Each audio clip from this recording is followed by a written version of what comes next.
Bueno, buenas tardes, profesor. ¿Qué tal? Mi nombre es Lorenzo García. Vamos a hablar acerca de la evaluación inicial del trauma y manejo del paciente con politraumatizado.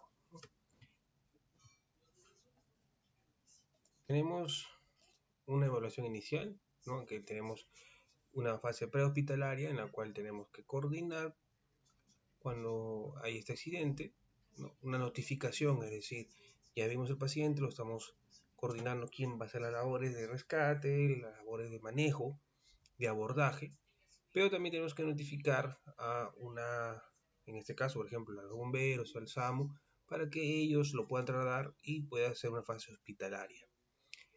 Hacer énfasis siempre cuando nosotros notificamos de que, o hacer énfasis de que siempre tiene que mantenerse una vía permeable, una vía aérea permeable, en un control de si es que hay o persiste una hemorragia, el control del shock, en este caso que puede ser hipovolémico, ¿no? La inmovilización del paciente, el traslado inmediato y la obtención de información, ¿no? Cuando llegamos a la parte hospitalaria, tenemos que contar con una área adecuada, por ejemplo, un shock trauma. En todas las salas de emergencia va a haber una, en la cual va a haber un equipo especializado para el manejo de la vía aérea y para el manejo del paciente politraumatizado. También va a haber medicamentos como soluciones cristaloides, cloruros, poligelinas, X cosas, ¿no? Y un equipo de monitoreo, ¿no? Un monitor paramétrico, donde se va a ver frecuencia cardíaca, saturación, presión, frecuencia respiratoria, y también hay que tener el uso de las medidas de precaución universal, mascarillas, lentes, batas, guantes, etc. La evaluación inicial hacemos un triaje cuando llega el paciente de emergencia, tenemos rojo, que es el crítico, el amarillo, que es una urgencia, el verde, que es una atención, digamos, que puede haber sido por ambulatoria, y el negro, que es un paciente que ya ha llegado fallecido, cadáver, al nosocomio.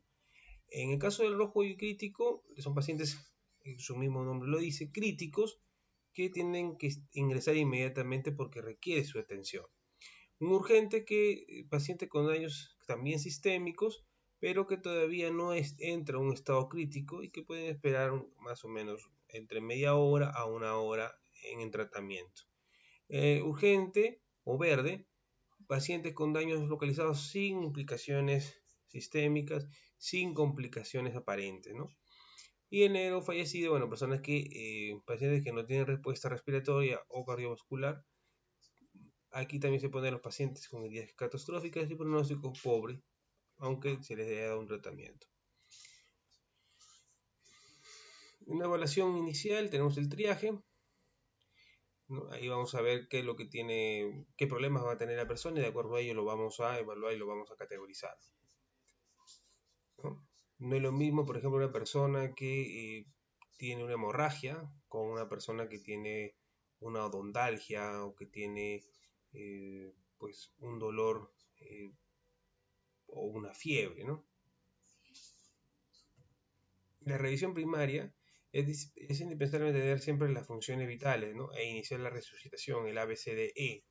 El A, que es la vía aérea, la B, que es la respiración y ventilación, por eso su sigla en inglés, breathing. La C, que es la circulación y control de hemorragias. La D, que es neurológico, ¿no? Ahí se va a ver la escala de Glasgow, la evaluación de las pupilas. La E, que es prevenir una hipotermia, ¿no? Ya sea por volumen, una depresión de volumen, puede producir también una hipotermia, ¿no? Una baja de presión y consecuente también la muerte. La resucitación comienza junto con el ABC, se introducen algunos tubos, ¿no? Por ejemplo el tubo, la sonda nasogástrica o orogástrica, la sonda Foley. Después viene la parte, la vía aérea, ¿no? La ventilación y la circulación, etc. Una revisión secundaria consiste en una revisión de cabezas de cabeza a pie, o sea, una evaluación cefalocaudal, incluyendo también los parámetros de los signos vitales. Cada región del cuerpo se examina teniendo cuidado de no pasar desapercibida alguna lesión o restándole alguna importancia, ¿no? Para eso también hay estudios complementarios como los radiográficos, placas, ¿no? Y examen de laboratorio. Un politraumatismo se tiene que evaluar, se interviene, después de una evaluación se interviene y después de la intervención se tiene que reevaluar para ver si el tratamiento o lo que se ha manejado pues ha servido o no para revertir el caso. Tenemos el politraumatismo en forma de resumen, una evaluación primaria, la vía aérea, la respiración, la circulación en caso de control del sangrado, si así lo hubiese, un deterioro neurológico y la exposición a la hipotermia, ¿no? Para eso se tiene que hacerse un monitoreo de un electrocardiograma, la frecuencia respiratoria, un AGA, la oximetría, la presión, catéteres urinarios, ¿no? Una sonda Foley, una radios X, una de tórax, de cervical, de pelvis, ¿no? Por ejemplo, si ha sido un paciente que ha caído, ha sido golpeado en un accidente de tránsito, se tiene que ver si hay problemas de tórax, cervical. El politraumatizado o el politraumatismo también hay una versión secundaria, un examen físico que es cefalocaudal, reacción, también hay que hacer una endoscopía, reacciones de contraste, ¿no?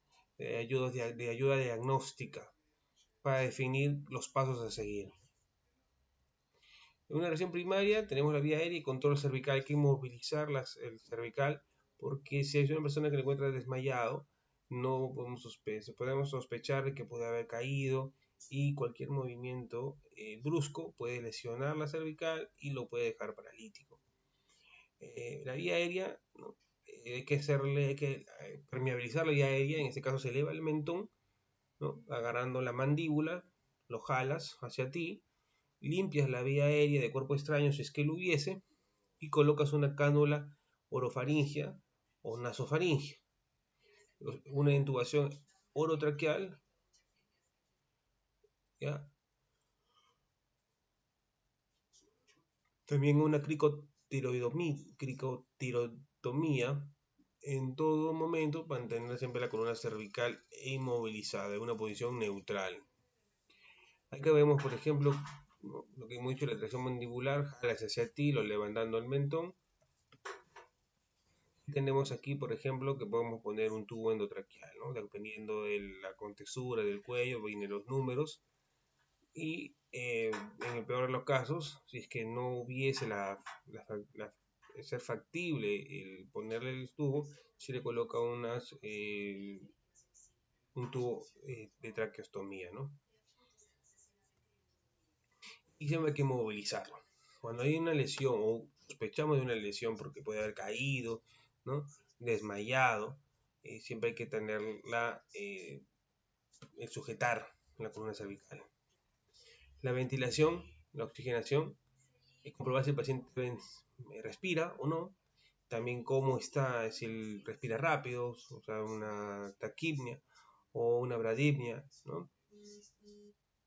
También hay que ver si hay un neumotórax, ¿ya?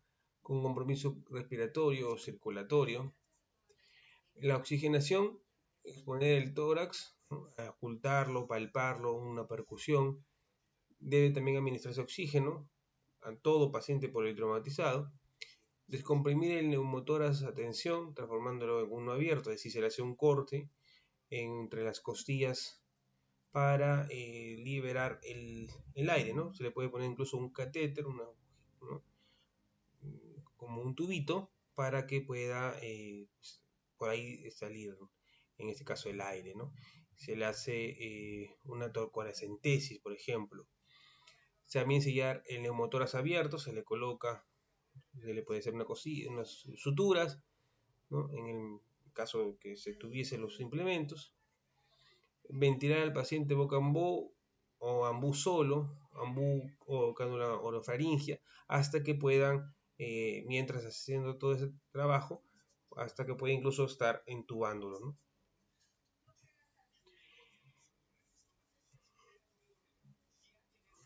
Tenemos soporte ventilatorio, un apnea, una frecuencia respiratoria menor de 10 o mayor de 35. También podemos hacer un traumatismo maxilofacial severo por una quemadura de inhaladora, ¿no? Todo paciente politraumatizado requiere oxígeno. Aquí tenemos un neumotórax de tensión, se tiene que hacer una toracostomía, igual a que el hemotórax. Un taponamiento cardíaco, se le hace una pericardiocentesis. Y un neumotórax abierto está, pues el caso es cerrado, así que hay que hacer otro tipo de tratamiento, ¿no? Aquí tenemos las diferentes, cómo está un paciente con neumotórax, ¿no? El aire empuja a uno de los pulmones, ¿no? Entonces el aire sale dentro de su cavidad pleural y se hace empuja al pulmón, ¿no? Reduciéndolo.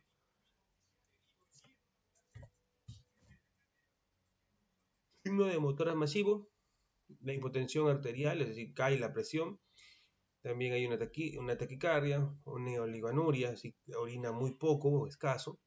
Signo también de insuficiencia respiratoria. Signo de locales en hemotórax afectado. Una ingurgitación yugular. Tráquea desviada. Disminución de la movilidad. Matidez, es decir, se escucha como si fuera un tamborcito.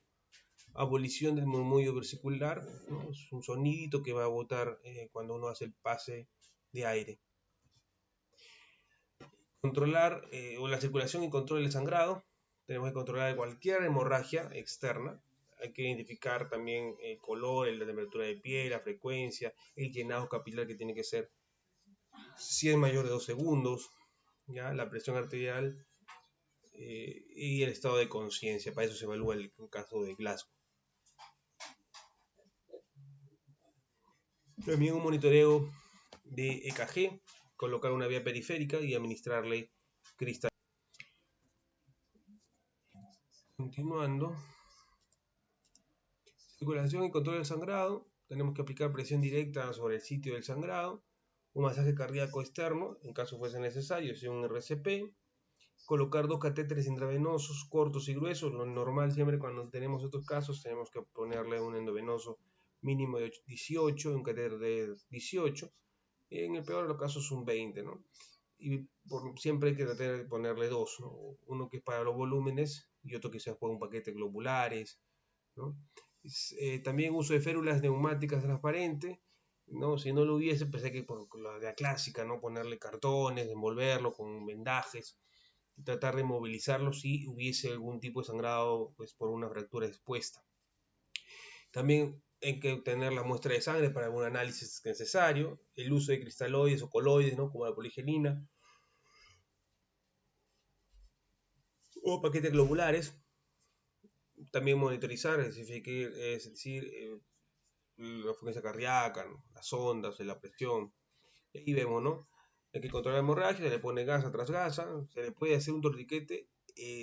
Está contraindicado actualmente, sí, pero si en ese momento corre el riesgo y la única forma de hacerlo, de evitar que lo haga, pues hay que hacerlo, se le puede hacer, ¿no? Siempre con, a veces cuando ya haces el torniquete y ajustas, por un periodo de 3 minutos por lo menos, tienes que ajustar para que siga chorreando un poquito de sangre y no no se mueran las células de ese lado y no afecte a otras. Una variación neurológica, tenemos que ver la escala de Glasgow. Cuando son menor de 8, se le entuba. El Glasgow mide el habla, digamos la atención que también la persona hace, y el movimiento, ¿ya? También vemos las pupilas, el tamaño y la reacción, ¿no? Si hay midriasis unilateral a reactiva, es decir, no hay reacción, pues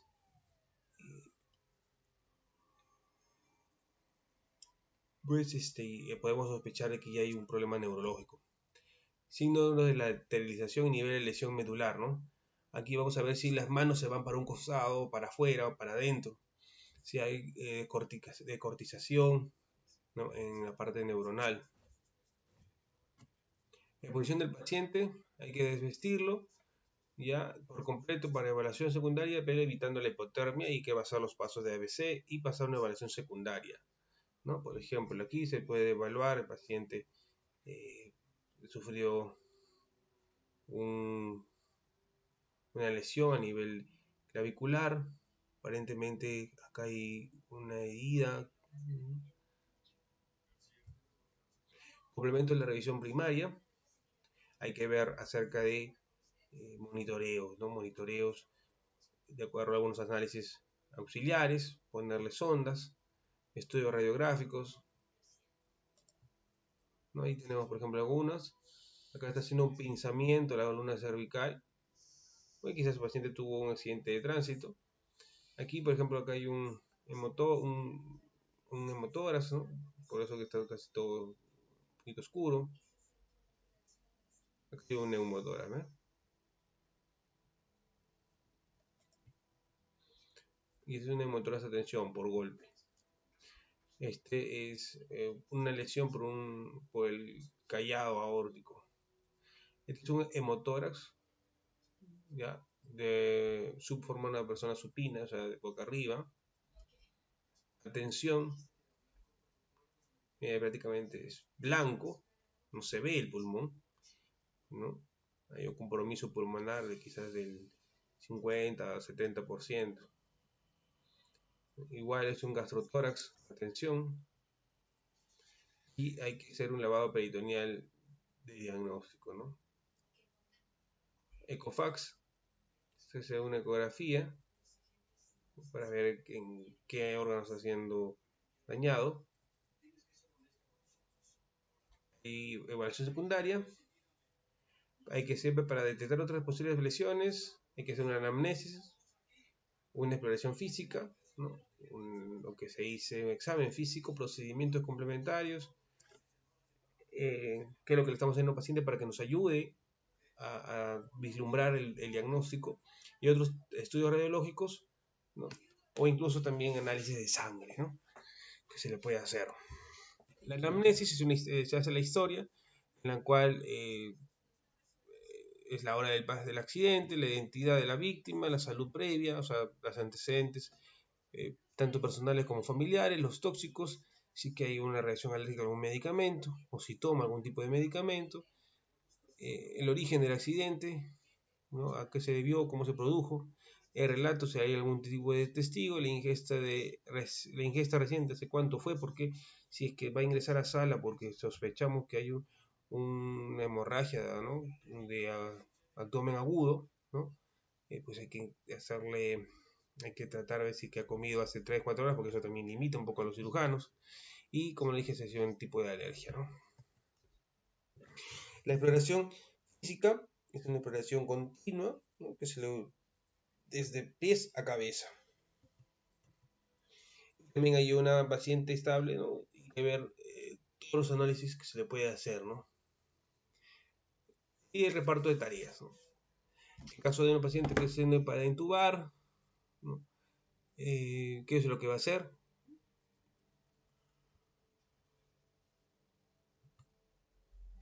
Hay mucha función del médico, la función del enfermero. En caso del médico, va a evaluar si la vía está permeable, va a ver si está adecuada la oxigenación, va a ver algunos análisis, algunos tipos de también de análisis a través de algunos chequeos, ¿no? Y pues ellos van a controlar digamos, la urgencia. El enfermero va a ayudar al médico. Muchas gracias, profesor, eso ha sido todo, muy amable.